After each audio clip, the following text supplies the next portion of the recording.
So, S.G. Goodman is a singer-songwriter from Hickman, Kentucky. Her debut album, Old Time Feeling, was co-produced by Jim James of My Morning Jacket. Yeah, go ahead, go ahead. You do not have to hold your applause. Country singer-songwriter Margo Price was 19 years old when she dropped out of college and moved to Nashville to become a musician. A fixture of the East Nashville music scene, she was nominated for a Grammy in 2018. She's collaborated with musical legends like Willie Nelson and has been the musical guest on Saturday Night Live. And I don't know about you, but I like DVR, Austin City Limits. And if you didn't catch Margo on there, it was fantastic. In her new memoir, Maybe We'll Make It, Price tells her story of loss, love, and the struggle to build a career while trying to maintain her singular voice and style. Her latest album, Strays, is due for release in 2023. Based on my brief preview in the back, these two are going to be fabulously entertaining. Please welcome S.G. Goodman and Margo Price. After you. Hello. Thank you.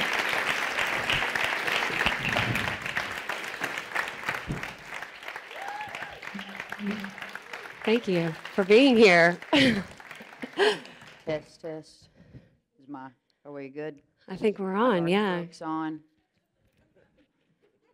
We got these little pilot mics. We're not used to these. No, we were singing a little Britney Spears in the back, and I was singing Garth Brooks. But anyway, thank y'all for being here. This is my first ever Q&A. I'm normally on the A side of the Q&A situation, so you have to bear with me. But I'm honored to be here talking about Miss Margo Price's new book, Maybe We'll Make It. I'm going to do a little peddling during the talk. That means I'm going to tell you about her yard sale she's got going on tonight. She's got a little book to sell, you know. And during my discussion, I've decided I'm going to, of course, talk about the book, but I'm here to shoot the shit, and I don't want to give too much away because I enjoyed feeling like I was discovering something while reading it, and I don't want to take that away from folks. So we're just going to have a discussion, artist to artist, farmer's daughter to farmer's daughter, and thank y'all for being here. Thank you. Anyway, let's get down to business. And, I haven't talked to Margo about anything I'm going to ask her here tonight, so I was just going to go about this in the way that I would want to know certain information. So, how much does a ghostwriter cost? You know, I don't know because, unfortunately, I lost my mind writing the damn thing by myself. I know. And, yeah, someone asked me that the other day. They go, "Did you get a ghostwriter?" And I said, "No, people do that." And then they looked at me and they were like, maybe they did. Uh-oh. I won't say who it was. But yeah, I started writing that book when I found myself knocked up in 2018 with my daughter, Ramona, and I just needed to occupy my time. I mean, you know, you're about to put out a new record, so you're in a press cycle for that. You're in a press cycle for your book. You're used to having journalists ask you all kinds of questions. But now, you know, I was wondering, it must have been freeing to be able to say your story in your own words and be in control of it, because you know how it is with journalists. Even if you're on the phone with them for an hour, Zoom or whatever, you're not in control of what they choose to tell about you, and you got to talk about you in your own way. Yeah, they already got the story written before they call you up, and then they usually mishear a couple things, if you know what I mean. You got to record it on your end too. Exactly. But it's a tricky business, you know, having other people put your story into their words, and then, you know, yeah, some people in here might know us personally, but a lot of people don't. But what the journalists say, or how people get to know us, you know. So I thought it was really powerful you know, to read about you in your own words and exactly how you presented yourself by yourself is really interesting to me, specifically around the vulnerability of it. And, you know, I'm just going to ask like some technical questions. You know, when you're writing a book and you're telling your own story and you're talking about people who are close to you or were at one time, this might be a boring question, but do you have to ask their permission? Did you change names or anything to keep people safe or anything in this book at any time? Some of them? I did. I changed a few names because they were worried about me getting sued. Yeah. And then there's some names that I did not change, and I had arguments with past bandmates about some of the information that was going to Yeah. be included. So we're not speaking right now, but Yeah. the book's better for it. I could, you know, I mean, I can imagine that, you know, as an artist, you know, I would love to think that music would help you make more friends, but a lot of times, you know, it's a situation where unfortunately we lose people to that and being true to ourselves and having to make a decision to do what's right for us and our story and what we believe in. And unfortunately, you know, some people aren't meant to go on that journey with you, and that's a really difficult thing. So I was wondering about that when I was reading your book, knowing, you know, how just in the little experience I've had at, you know, after signing a record deal and going through different bandmates and stuff, it's painful situations and there's a lot to it. And I was wondering how you went about, you know, telling those stories and just, you know, maybe to just make mention that must have been really difficult at times to, you know, even though you were the one getting to write your own story, sometimes to protect people and ourselves, you know, it can be really hard to do.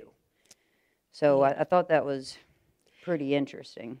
There was still stuff that I left out because, you know, there's people that have not died that would be mad about certain things. So, you know, there was some stuff that I kept back from my childhood specifically, and I just tried to do my best to tell where I came from and tell my story. And, you know, I've actually started getting therapy for the first time in my life. And around this book, because I was having panic attacks, like after I turned in the final draft, I was like, what did I do? I'm going to burn all my bridges and never be able to go back home. And you know, my therapist basically told me, she was like, well, maybe people should have made some different decisions in their life, you know? And so, yeah, there's some people who have maybe cut me out, or there's some people that I haven't talked to or who haven't read it yet also, that I'm nervous about them reading it. Yeah. But changed a couple names, changed my cousin's name. Haven't talked to her yet about it. Yeah. I try to paint her in a good light too, but she was a big asshole. Yeah. I mean, you know, Daddy always told me you got to tell it like it is, and if they can live with it, you can live without it, you know? So I don't really know what he means by that, but I would That's a imagine line, it just though. means, you know, whatever is what I think it means. But, Yeah. you know, it's interesting. You're so open about things in your life, starting from the very beginning of the book. You know, you were raised in a small town, not too much bigger than mine. I've looked up the population, around 3,500. Mine, I think, at one point it was around that. I think now it's around 2,500. Yeah. There's, oddly enough, I saw in the book where you were raised off of Interstate 94. I was raised off of Highway 94. Wow. Isn't that strange? No, yeah, mine is Highway 94 too. Is it highway? I thought It's it was state interstate. highway. Okay. So it's a 2-lane highway, but then down it is the gravel path. I wonder Yeah, I mean, if I could take my road all the way to your road. I mean, it's strange, but I grew up off of 94, and then we're both close. I was raised right on the Mississippi, and where you were in Illinois is pretty close to that. It was damn close. But you know, you're starting out, kind of setting the scene, and we're introduced to you as a child and your family. you're a farmer's daughter. You start talking about that, which is something that, you know, if you've ever read any press on Margo, you would have been aware of. And also, if you ever, you know, listened to her first record, you would be aware of. But I didn't know really the backstory of your family's history with that. And I think it's strange, and it's hard to answer this a lot of times in the press about why it is coming from that background. Your sense of place is so important to you, and being raised in that environment.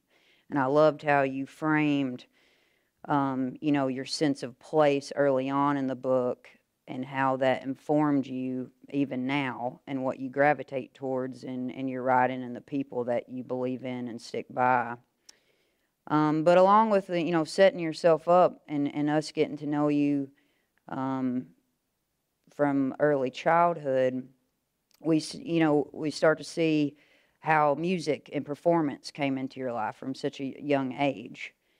And you're also very front-end loading with it, kind of showing some themes that would happen and how we would get to know you through the rest of your book, with your openness around struggles in your life with, you know, addiction, body image, a lot of things. And even though, you know, you're Margo Price, as we know you, you know, in the public eye, it was really, you know, refreshing to see how you have really written a piece of work that has very universal themes in it.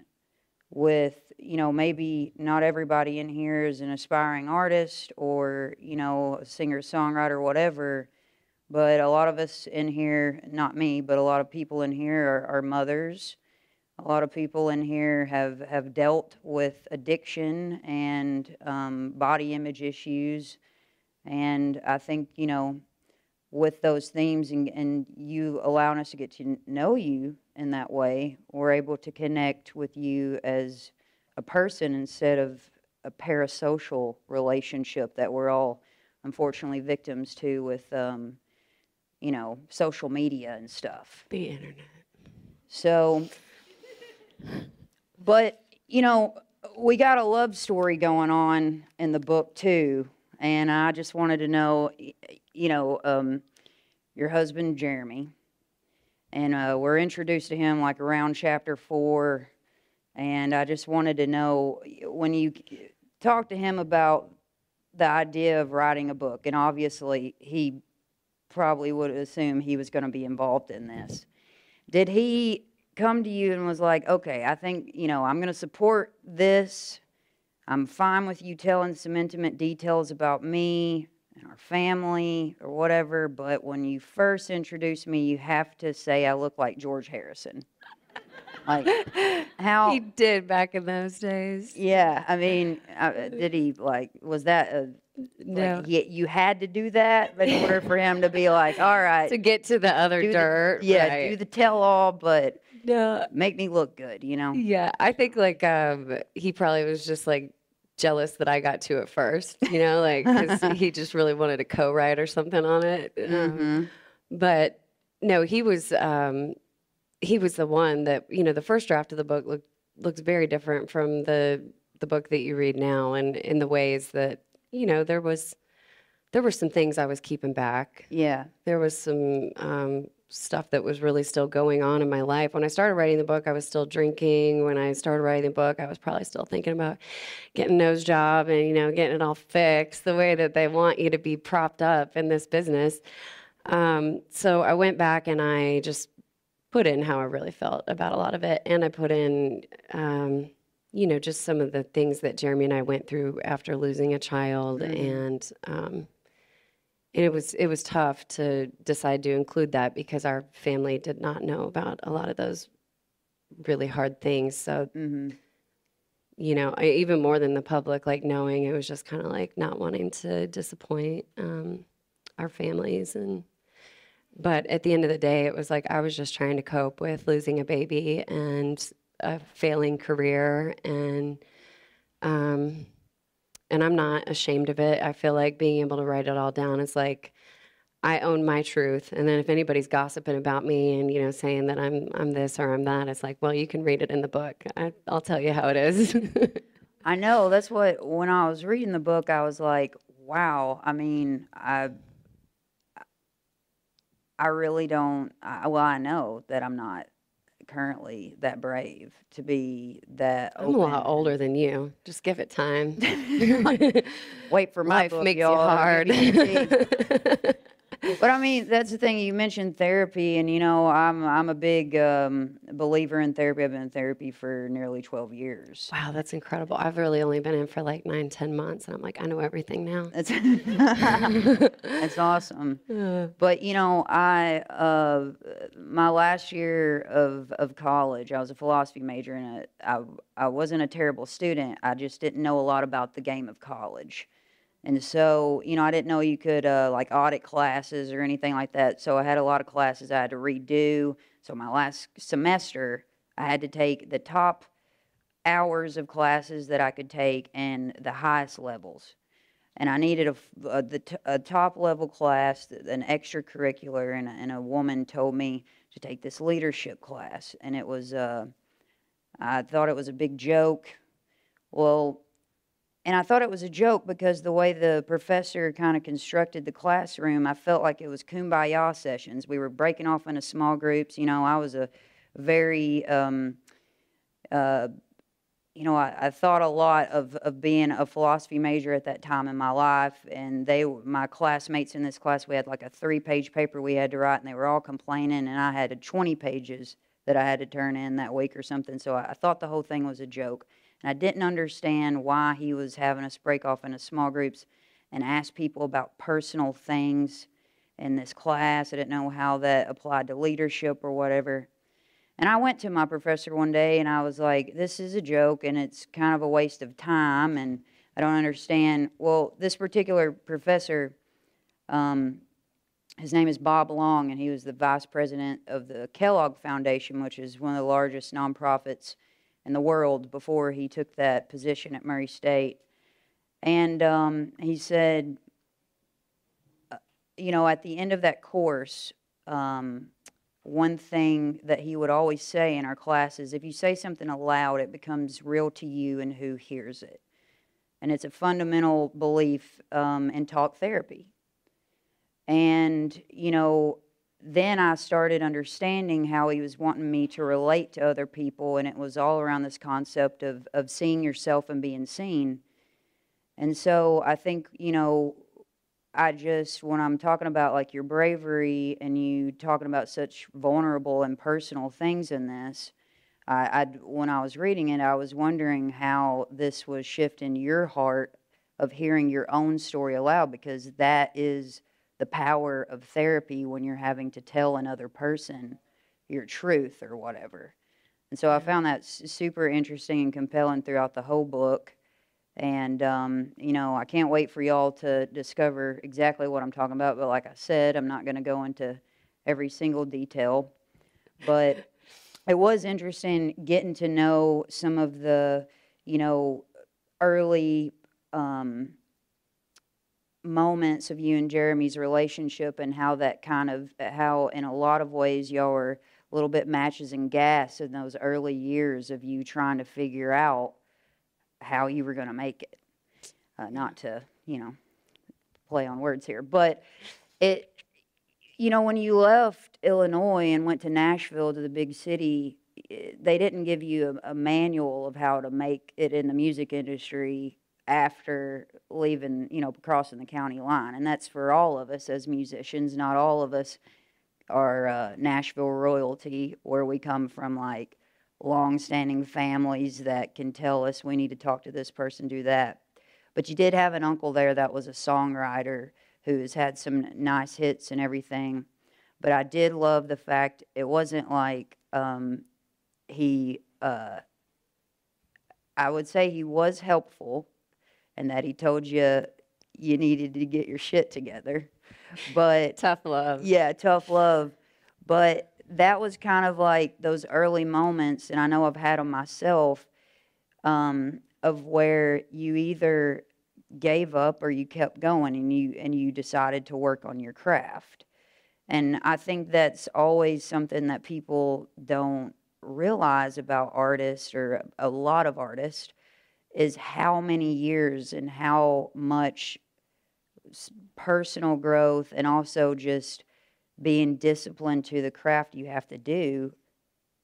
You have to write a lot of bad songs. Oh yeah, I mean, I said this last night, but like we're not all John Prine. Like, unfortunately, we don't just like come out of the gates swinging and write Donald and Lydia and Sam Stone and all that. Like, in the audiobook, I share a lot of my like early demos and my early recordings, and you know, I hadn't found my voice yet. It's not like it's the worst thing in the world to listen to, and actually, some of the writing is like decent, but it's like even just the way I was singing, like. I was always singing way down in my lower register. I didn't, yeah, I mean, it takes so much time to learn how to write a good song, you know, and I feel like every song that you write is just kind of chipping away at, yeah, fine tuning that. Exactly. I know I was out west, and I went through all of Lucinda Williams' catalog that I could get off of like streaming or whatever. And her early records from like the 70s, you don't hear the Lucinda we know now. And you can do this. You can go back and you can and see what exactly we're talking about here, about finding your voice and, you know, kind of growing into your own shoes as an artist. And I thought that was interesting, and I appreciated you sharing that, because a lot of people, you know, they just thought you popped up out of nowhere, and that's not true, you know. Yeah. So it was really cool that you know, you chose to include that in the book. And it's another thing that I love so much. You know, I grew up I mean, I live currently, I didn't grow up, I grew up 3 hours out of Nashville, but I live 2 hours out of Nashville now.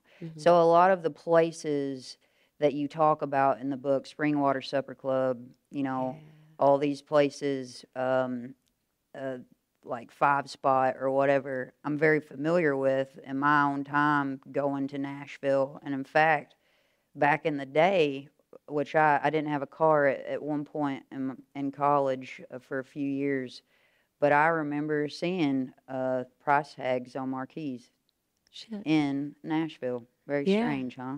That is strange. Really weird. I've been there a long time. I love when people call me a fixture of East Nashville. I'm like, oh. But no, and a lot of those places now are, you know, are closing their doors. Like I talk about, I think, you know, just Mercy Lounge and some of those spots, and they're in Lindsley and all the things that really, you know, make it sound cool. Did Exit In, has it? What happened with that? That keeps going back and forth. What I keep hearing is that it got bought out, and then but the people that bought it out want to keep it cool or something. We'll see. Good. Yeah, That's encouraging. Yeah, I mean, it seems like it's there to stay, but this, yeah, so much has changed in the 20 years that I've been there, and makes me nostalgic to hear it sometimes. Yeah. Well, it made me really nostalgic to like read this and think about those days, because, you know, I remember going down to like Dino's before they switched owners. Yeah. And I, you know, running into a lot of the characters in your book, which are real people. Yeah, Rick that used to own Dino's, he used to get so drunk and he would pass out on the wrong side of the bar. And then like one time we were in there and it was right after 308 opened, and my band was playing with this blind blues singer, and he didn't even know that Rick, the bartender or the owner, was passed out. And so he was singing to Rick's butt crack for like at least 20 minutes. And then all these people came in from 308 and they just walked back behind the bar and started pouring their drinks themselves. But R.I.P. Yeah, the old Dinos. I just remember in the back at the grill area, I was there for, oddly, a Third Man book reading. Nice. With Chet. Yelp. Yeah. Pony, and a writing mentor of mine was in, I think, their second edition, and we were there for a reading, and I remember standing there with Del Rey, and he was ordering some food, and a big rat pops up behind the Yeah. counter. They cleaned it up a little, but it still got its charm, you know. So, Cockroaches and stuff. but yeah, I mean, reading about some of the places you mention in here, you know, it just made me remember a moment in time, like, you know, when I was in college. I remember like Caitlin Rose putting out some singles around this time, Andrew Combs. And so I was aware of what was going on right down the road for me. You were playing out, Aaron Ray was coming out. And it's funny, you talk a lot and give a lot of, you know, credit for the community that was there at that time. And a lot of people still are. I would say I'm not in the know as much anymore of what's going on in Nashville Same. so much. Do what? I said same. Yeah, A little bit. but at one time, you know, it made me feel like this moment, which I was like over in Kentucky on a weed eater at this moment and listening to songs. But I remember at that particular part of time, while like East Nashville was, you know, really getting gentrified, but there was still such a scene there and really popping off with these different songwriters. And you make mention of so many of these people that are now, you know, household names. Brittany Howard, you got Alinda Segarra in there from Hooray and the Riff Raff, and all these people at one time they were just all in the same camp, you know, coming to Nashville, Music City, trying to do it. But, you know, was being around in that type of community and swapping songs. I was pretty hard-headed, and I didn't really want Nashville to claim me, and I really wanted to make it from where I was at. But I do know that even though there were musicians and stuff in my area, you know, there was there was a lot of people there that could help sharpen your craft. What was it like being in that type of community? Well, I think there's always like this misconception that, you know, everybody's just kind of one big happy family. We're all working together. It's like people are competitive. We're all fighting over the same like opening spots, and you know. But I mean, people would go out. You try to go to other people's shows just so they would come to your show, and you know, or have a show on your birthday and guilt all your friends into coming. But you know, Caitlin and I, and she would be fine with me saying this, it's not in the book. Her and I were like mortal enemies at one point. And it was just like, we did not get along. And, you know, but I did like what she was doing. And I wanted to be friends with her. And then she started dating this guy, Mark, and he kind of introduced us. And then we end up, you know, writing Hurtin' on the Bottle together. I mean, of course, we were blind drunk and we don't really remember writing it, which is the funny thing.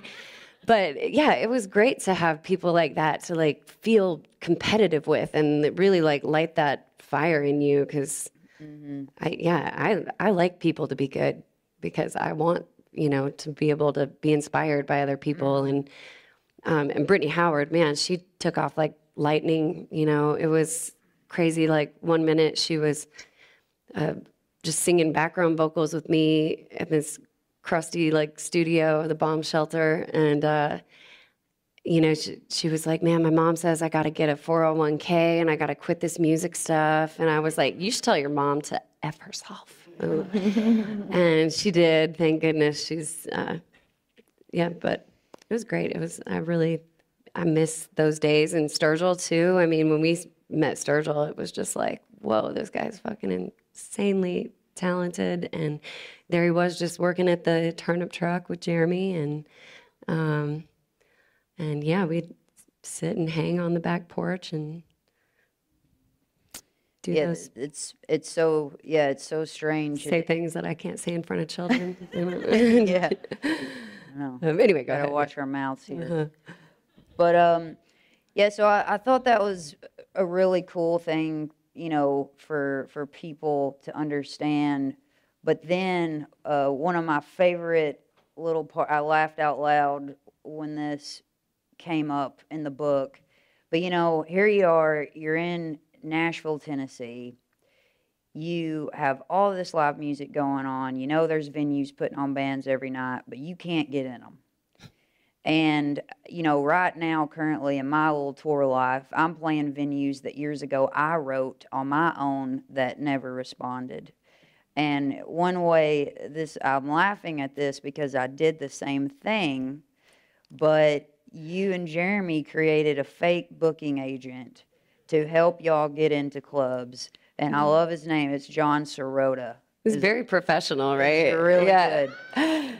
He had a MySpace page and he had an email, So and you know, he was real. We had to believe it ourselves too, Yeah. to really make other people believe it. And you know, I think you got to work the system any way you can. So I mean, props to you. I had a tour manager, Lauren Spratlin, who she tour managed for John Prine and Jason Isbell too, and she went by Larry in all her emails. It was Larry Spratlin, and then she would show up at our gigs, and you know, she's 5'1", and they'd be like, "You're Larry?" She's like, "Yeah."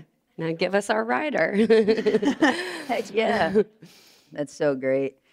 Yeah, I laughed so hard at that, thinking about, you know, it just, obviously I have a different experience with the book because I feel like there's a lot of overlap with that struggle that you talk about in there, and how many years it takes and the little weird stuff you have to do to try to get a show, just a show. And then a lot of people don't know, if you go down to Nashville, you see a band at the 5 spot or wherever, the band has to pay the sound guy. Like if you see 10 people in there, you should just know that they probably don't have enough money to pay the sound guy fee. Yeah. Even, you know what I mean? Oh yeah, and then you got to ridiculous. split the money like pirates, and everybody's walking with $5. But then once you pay the tab, it's like you're in the hole. Yeah, exactly. That was so many nights, and you know, especially when you drive so far, you drive all day to get to a gig, and then when you realize no one's there, and you still got to pay the sound guy $75. Mm-hmm. Stings. And it really stinks. Yeah, I just love all those details, and it makes me. I mean, I wouldn't say I'm closer to that time in my life than you are right now. You know, I'm like, I definitely don't want to relive that so much. But touring is hard for everybody right now. COVID has really screwed up the industry. Mm-hmm. It's like it's hard out there for sure. And that's why I really love you giving certain details about tour life at that particular level. You know, it's different where you're sitting right now, but like that was something you've gone through, I've gone through, other artists have, of just this moment in time where you are literally heading across the country on like a dime and a prayer, and nobody's coming to see you play. And, you know, it's enough to make anybody stop doing that. You know, there's nothing, you're tired, but I love all the details you gave, and one of them that made me laugh, which is kind of hard to talk about because of, you know, obviously we love our fans and we write music for ourselves and to connect with others. And so many people are so gracious with their offers to us, like with housing or whatever, but sometimes, and it's, you know, we never want to hurt anybody's feelings with it, but we can get into trouble with staying with fans, and it's generally just a good idea to say that is a really nice offer. Even, I'm sure 90% of the time it would be fine, but I love the story you tell in the book about the crazy fan who basically tried to sleep with everybody in the group. It was just like, I know, she was the cook at the restaurant we played on our Desperate and Depressed tour. So yeah, it was just the most bizarre thing. We have this gig that actually our booking agency set up, and it was like, okay, you're going to get a meal and you're going to have a place to stay. And it sounded really good, but this was at Tony B's down in Florida somewhere. And the cook was drunk. She wasn't even there when we first showed up. And then, yeah, the house was trashed. And she was trying to get in bed with everybody, even the fiddle player at the end of the night. She was 2 a.m, stumbled in and started coming on to Kristen. And we were like, okay, I think we should not stay with fans anymore. But the reality is, and I love the way you set it up, like a lot of people, the reason why artists do that is because, you know, you're not making any money. And you're totally depending on that venue coming through with that food. You're totally depending on that place to stay. And at the end of the night, like, you know, that's just another $100 in the hole for you to go out and get a hotel room. And sometimes you just really don't have that. Yeah, you get there at 2 a.m., you got to get up and drive a million miles the next day. So if you can just crash somewhere. Yeah, I love, when I was reading this, I was thinking, wow, I hope this has an impact on, you know, people who want to support people doing live music, because it's, you know, it's oftentimes a hard thing to talk about or to say to an audience or to your fans. It's like, no, actually, it really does make a difference if you buy that T-shirt or CD. It really makes all the difference, like your gas money or whatever. And, you know, now, like, I would always tell people, like, to buy records more than stream somebody's music. You know, I don't trust any of y'all to stream my song 150 times. But, you know, it's just like, buy the record, please, so I can maybe, you know, keep a job. But, you know, it's just a great way. I think, like, you've mapped out a path for people who really do care about supporting live music to see bands at all levels, you know, I think how to support them. Yeah, I think we are going into a time where we're going to see less and less indie artists because there's just, I mean, the vinyl pressing industry alone has been really difficult. I mean, even for me personally, and I'm on a pretty big label, but it is really tough out there because you're spending, you know, maybe say you spend a ton of money making this record, and making any record, it costs a lot of money to make it and to make it good. And it's just, we're coming into a different time, and the way that the internet has moved things along, I don't always trust it either, you know. Well, our contracts haven't caught up with it. Right. You know, it's like right now, and I'm sure a lot of people in here are understand this. It's, even though I can't, you know, get online and just totally, you know, shit on Spotify or whatever.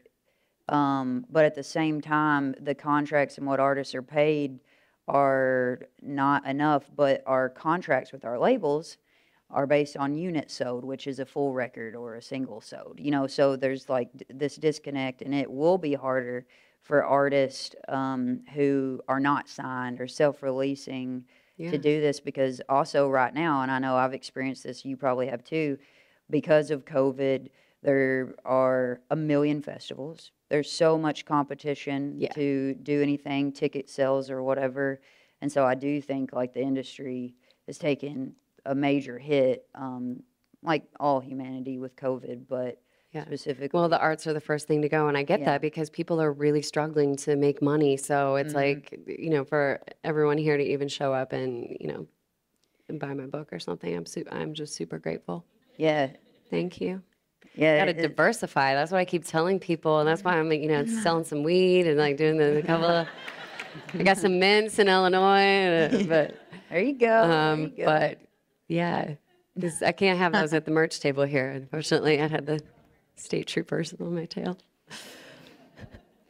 Another really cool aspect of this book that you bring to light just with personal stories is, you know, kind of sexism in the industry. And this is another thing that's kind of can be tricky to talk about sometimes.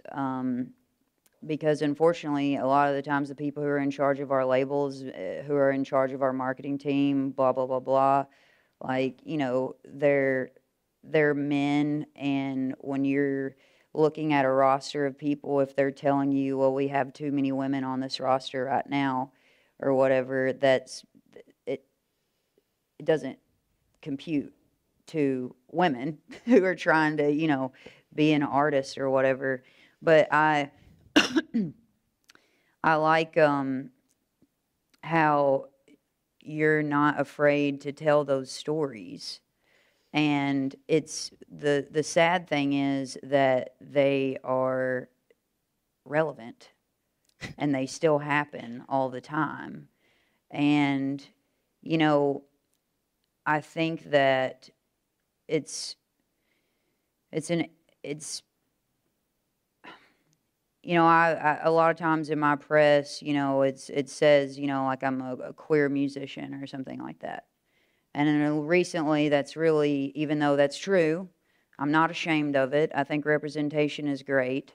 It's like people did not, you know, risk their lives for me to have safety in saying that, for me to be completely othered all the time. Mm-hmm. And I feel like the music industry for women in general always still puts women in a category all of their own, as if we're not even, you know, can't be just a musician, a storyteller, a songwriter.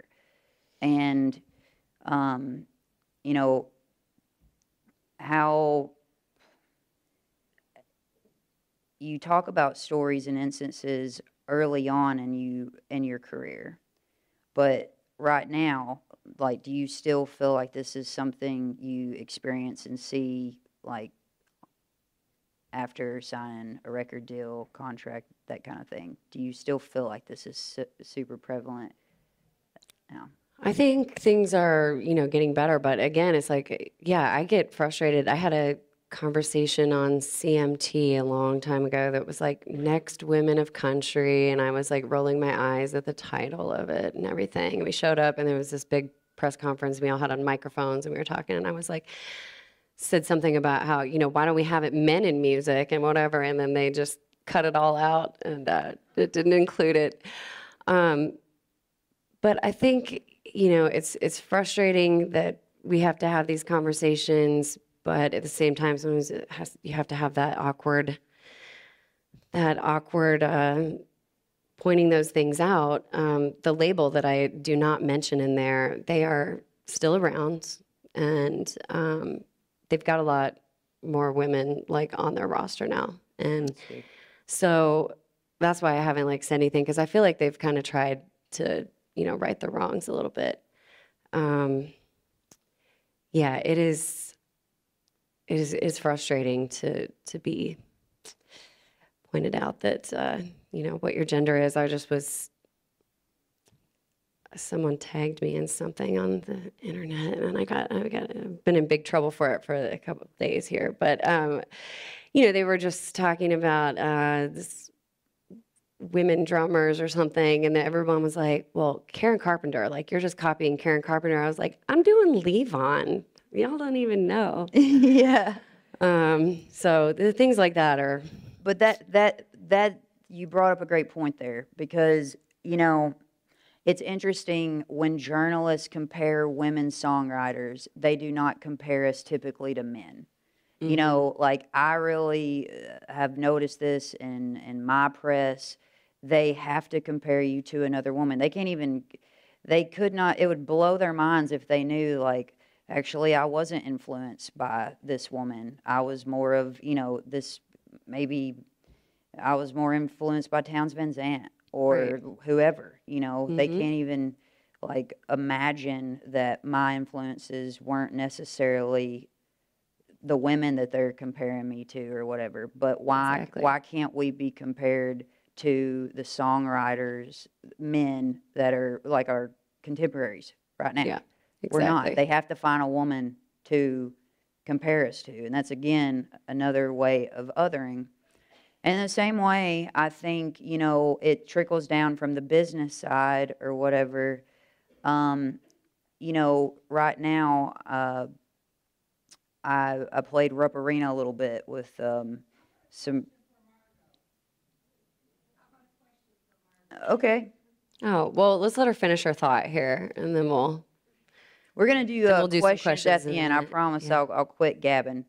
But anyway, so I was playing Rupp Arena, and, you know, we had Dwight Yoakam, Chris Stapleton, Tyler Childers, or whatever, and all artists that I really love. And I had to get, like, in-ears made for it. And I was talking to my manager, and I was like, what women right now do you know that are selling out arenas? And is that all, is it the artist's fault, or are we socially trained, women and men? You know, it's hard for a man to, you know, like, want to be a woman. And I think it's easier for a man when he sees a male artist to be like, that guy's really cool. Mm-hmm. What is that?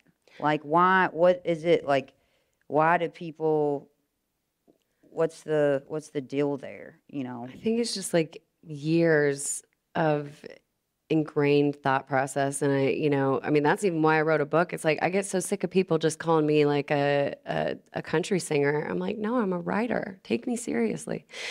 But I think, yeah, it's just, you know, when all the money's kind of dumped into those projects and those things, and that's just kind of the way that it's always been done. So I hope we can start to change some of that, and just, you know, people like Lucinda being put in the same, you know, echelon as, you know, all the men of that time too, you know, because she's a poet, she's a visionary, and, you know, and Gillian Welch. And I think it's just a lot of times, especially there's so much like ageism as well that's like wrapped up in it. And you see like men that get an age and, you know, do this the way that they want it. And, you know, women, we feel so like we just have to fit in this impossible mold and never age and all this. So it's been, for me to see like Patti Smith and Joni Mitchell just being themselves, and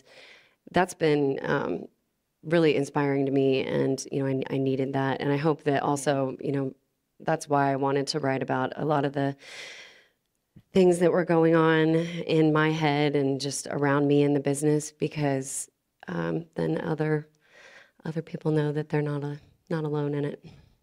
Exactly. And something did go wrong. Uh-oh. I think that every time. It's so good.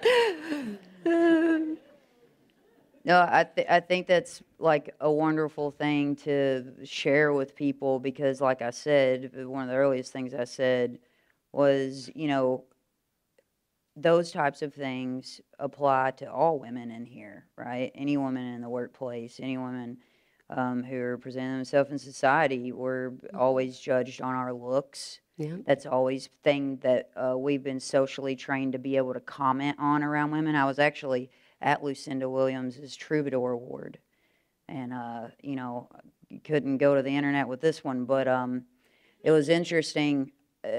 A couple top people from BMI, I'm guessing, were going to introduce, you know, to say some things at the award ceremony.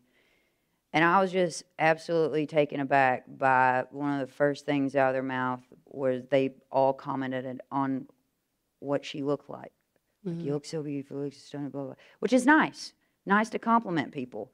But this is Lucinda Williams, one of the greatest songwriters of all time, okay? And she was there to receive an award for that. Yeah. And, like, there was a journalist that got up who, in his speech about her, was like, I remember seeing Lucinda back in L.A. or wherever, back in, you know, the 70s, and to be honest, I had a crush on her. I mean, not appropriate.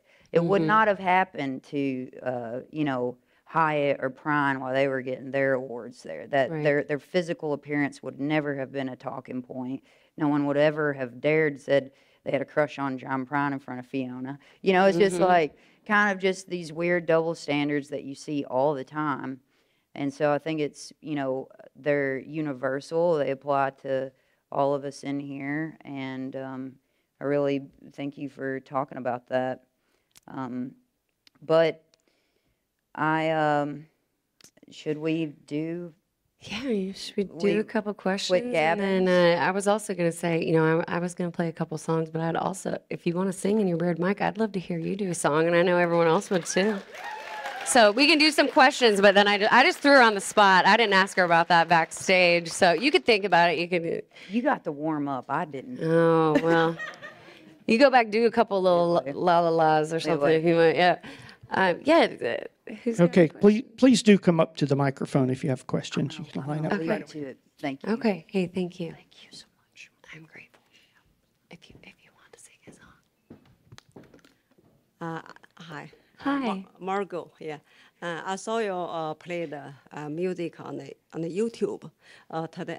My English is my second language, so today I hear you as a big asshole. I don't know what's the definition. I will check dictionary. I will know what it means. Okay. Okay. Yeah. So what's the big challenge for you when you first time on a formal performance? Yeah, formal performance, you come from very small village. Your first formal performance.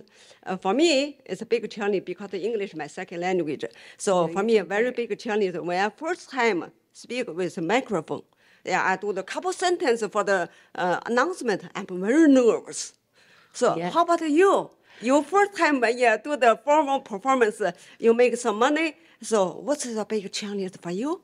Ah, gosh. Well, I think, the first time that I was on television was really scary. It was really fun, but they keep it so cold in those TV rooms, and we went to do Colbert, and just the same with SNL. It was just, we were carrying our own stuff, and we didn't have a bus, and we had one person on our crew, and I was really nervous, but I think all the years and years and years of playing in the bars, it trained me.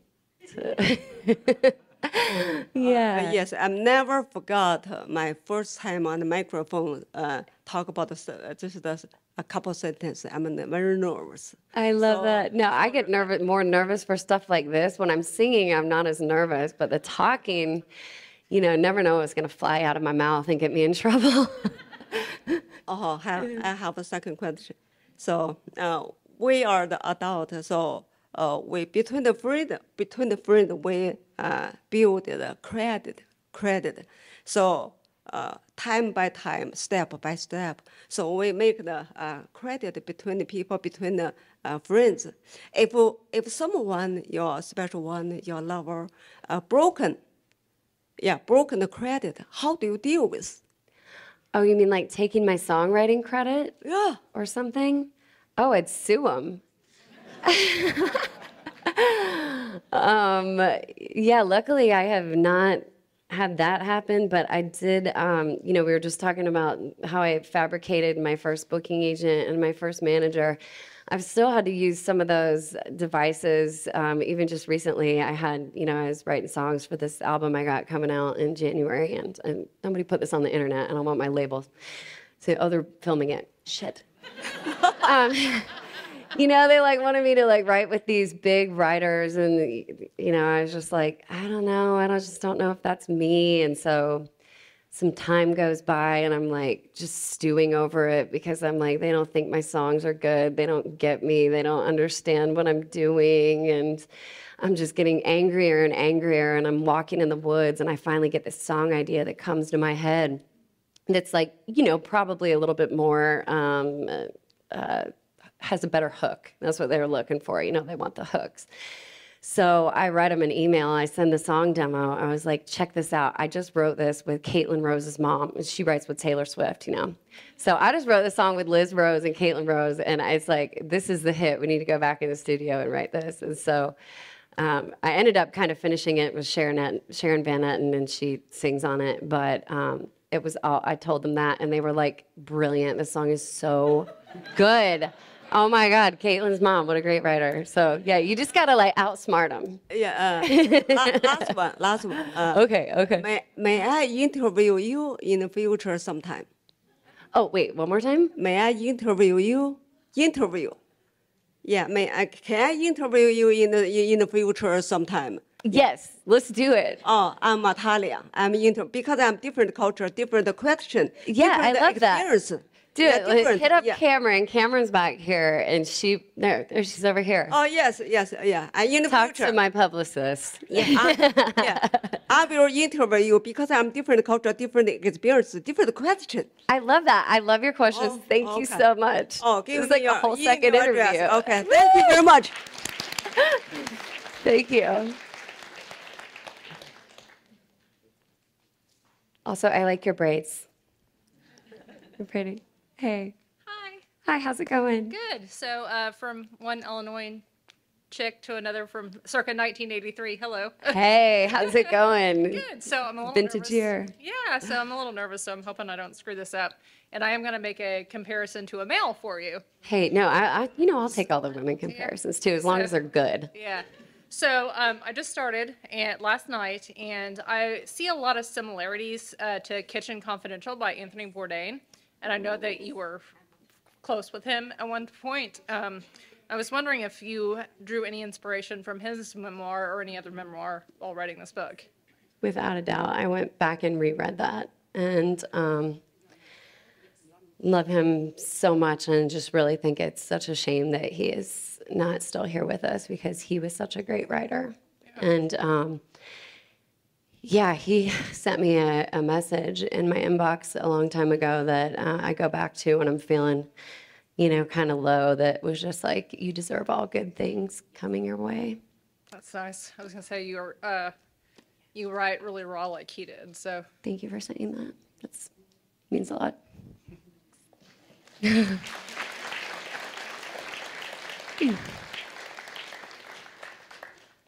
Anybody else? Oh, sweet French jacket. I'm just going to check out everybody's cute outfits. What advice do you have for anyone who wants to start writing songs? Yes, I love that. Well, I have been going back to this myself recently, just thinking about the accolades and all the awards and, the things that you start thinking about once you've been in this business for a long time. And, if you want to be a songwriter, just sit down and just write a song, because you don't need anybody to tell you that you're a songwriter, like you already are. I bet you write poems, and I bet you, I had a younger girl ask me, though, the other day. She said, what should I just can't figure out how to start the song. And I was like, just listen to a bunch of songs that you like, and then get a frame in your head, and you just start writing to that song. But then you sit down, you write different chords to it. No one will ever know you were ripping off another song.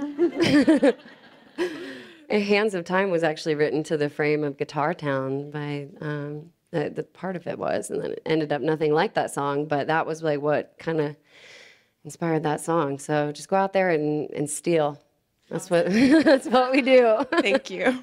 Yeah.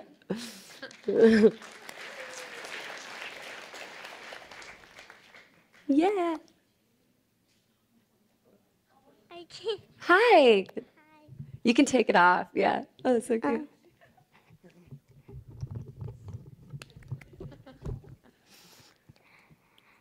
How did you get stuck to Dolly Parton's dress? Oh, I love that question. So, Dolly asked me to sing at her 50-year Opry anniversary, and I was so nervous. I don't know that I've ever been that nervous to meet anyone. And when she came out, it was like the Queen of England or something. She had all these people around her. And I was really nervous to talk to her and tell her how much her songs meant to me. And so I just started like rambling about, how much I loved her writing and everything. And then she gave me a hug. And then her rhinestones got stuck on my sequins. And then we were like very awkwardly trying to get ourselves apart. And then then I got even more nervous, and we got even more stuck. But it was great. Then they came and helped us. Thank I you. have a second question too. Yes, do it. How do you write a song like? How do you write a song with like? How do you like get the words so fast? Well, sometimes when you're lucky, the words come really, really fast, and all the stuff comes at the same time. But sometimes it takes way too long. Sometimes you can work on a song for years, and it will be laying around. And then if that happens, you should phone a friend. Thank you. Thank you.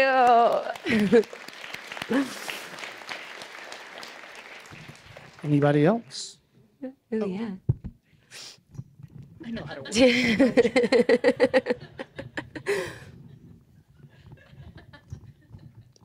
You were already a very personal songwriter. What made you decide that these particular personal stories needed to be in a book? And what was the difference between writing a song and writing a book? Like, were you in a different place, physically, headspace, that sort of thing? I was just, you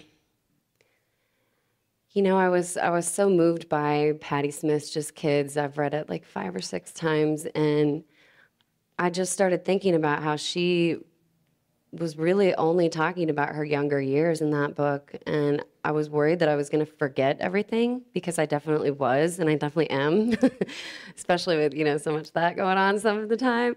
So, yeah, like I said, I also was just needed purpose when I was off the road, and the big difference for me between writing songs and working on this memoir was that I lost all of that ambiguity.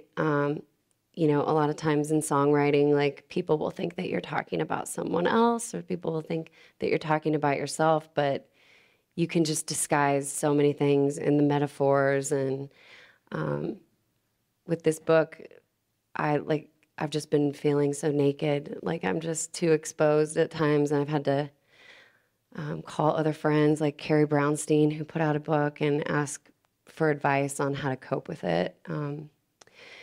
But, you know, so far I haven't got sued, and that is really what I've been worried about.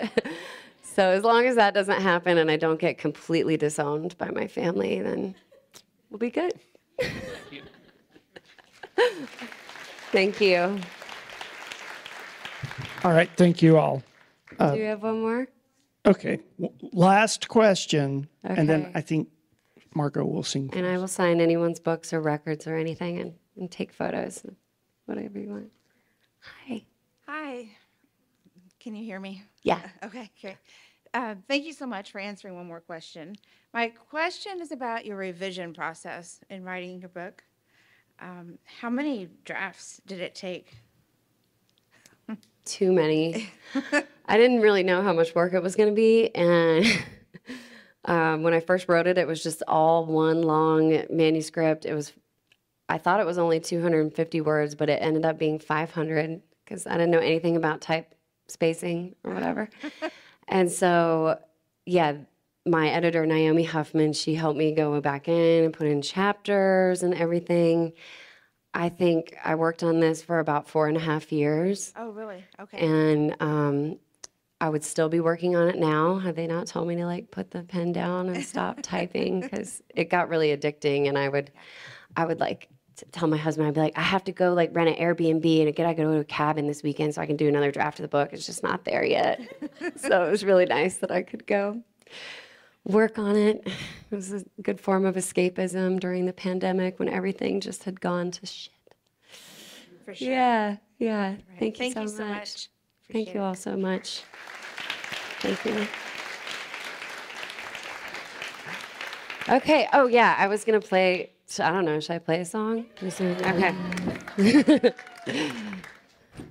I really would like S.G. to come out here, but I think let's see if she feels like serenading me. I said I was going to get my band. We're going to cover one of our songs. She really is one of the best new voices that I've been hearing lately. You know, people in it. Yeah, I thought she came around the corner. I was like, yeah, get her out here. Okay. At least I got a mic. Last night I didn't have a mic for my guitar, so we'll see how this goes.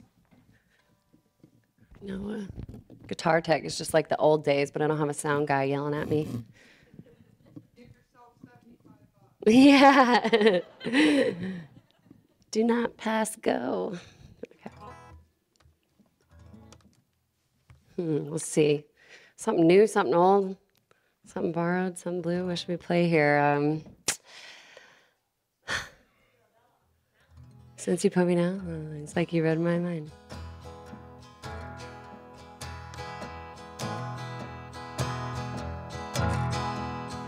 Since you put me down, I've been drinking just to drown I've been lying through the cracks of my sea.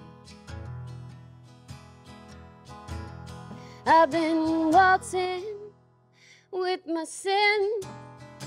He's an ugly, evil twin. He's a double-crossing, backstabbing. I killed the angel on my shoulder with the fifth of it. When I found out you were never coming home, I killed the angel on my shoulder since you left me for another.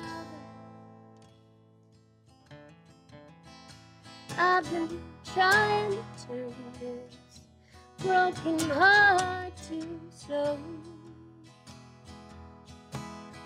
No, darling, I won't speak your name. Hope that you will do the same. But I pray my voice will haunt you above the ground. And if I see your face again, don't consider me your friend. You made me feel like an orphan and act like a clown. I killed the angel on my shoulder with a handle of tequila, so I wouldn't have to spend my nights alone, all alone. I killed the angel on my shoulder since you left me for another. I've been trying to turn this broken heart to stone.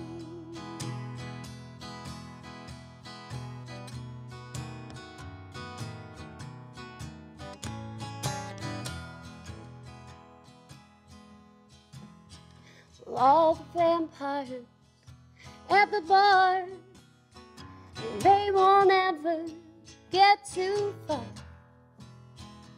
They're just sucking all of the good blood out of this town. But I'm an outcast and I'm a stray, and I plan to stay that way.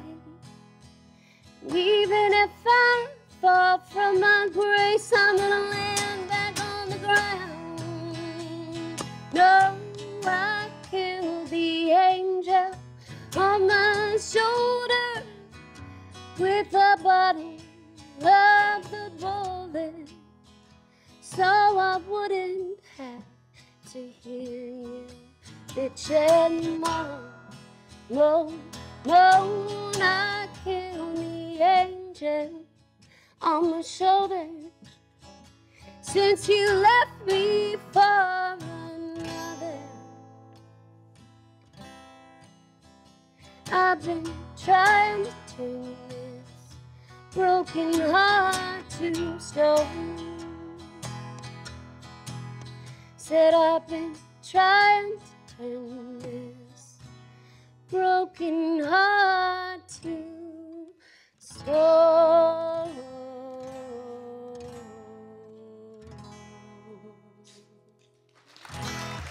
Bless you. Thank you. Whew.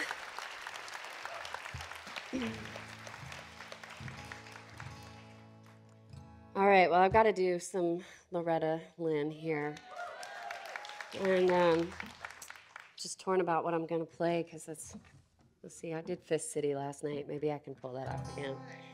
I just ripped this song off so hard several times on my first album. I quit playing it, so I haven't played it in quite a while, but see. I don't remember what key it's in, yeah.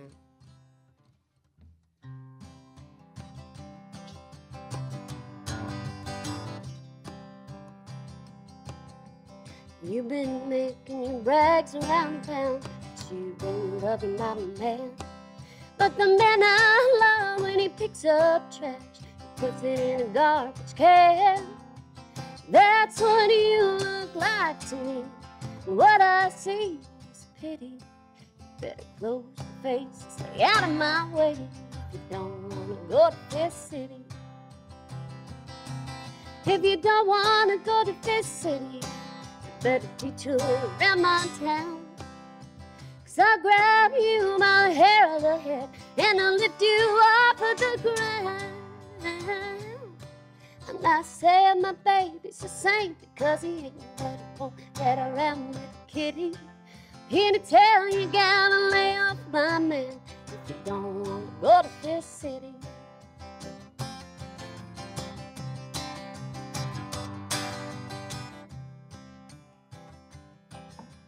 Come on and tell me what you told my friends if you think you're brave enough.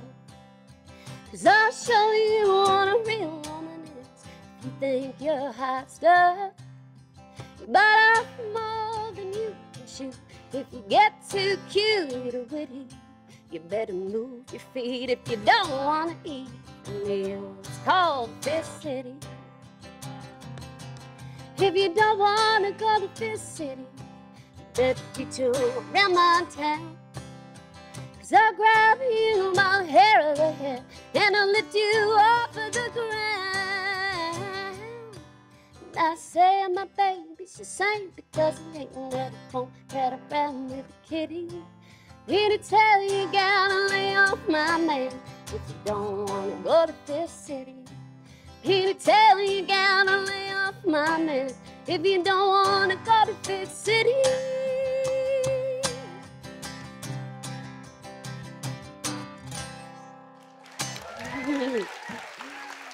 Yeah. Whew.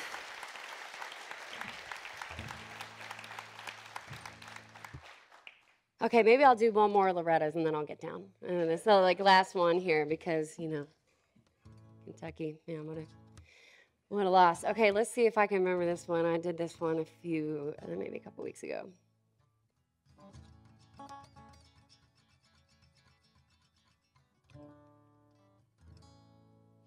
Everybody wants to go to heaven, but nobody wants to die. Everybody wants to go to heaven, but nobody wants to die. Once upon a time there lived a man and his name was Hezekiah. Walked with God both day and night, but he didn't want to die. He cried, oh Lord, please let me live. Death is close, I know. God smiled down on Hezekiah and gave him 15 years ago. Everybody wants to go to heaven, but nobody wants to die. Lord, I want to go to heaven, but I don't want to die. Still I long for the day that I have new birth. Still I love living here on earth. Everybody wants to go to heaven, but nobody wants to die.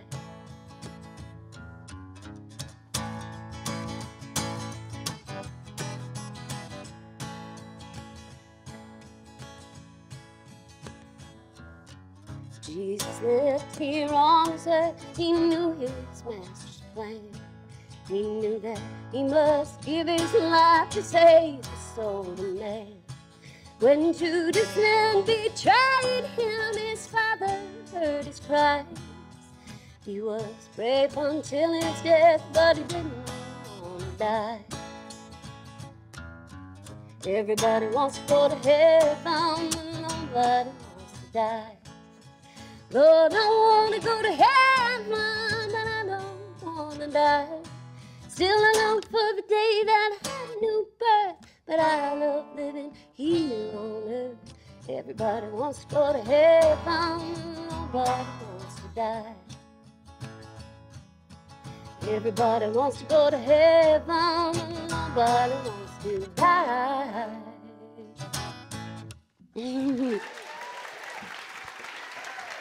Thank you. Loretta Lynn forever.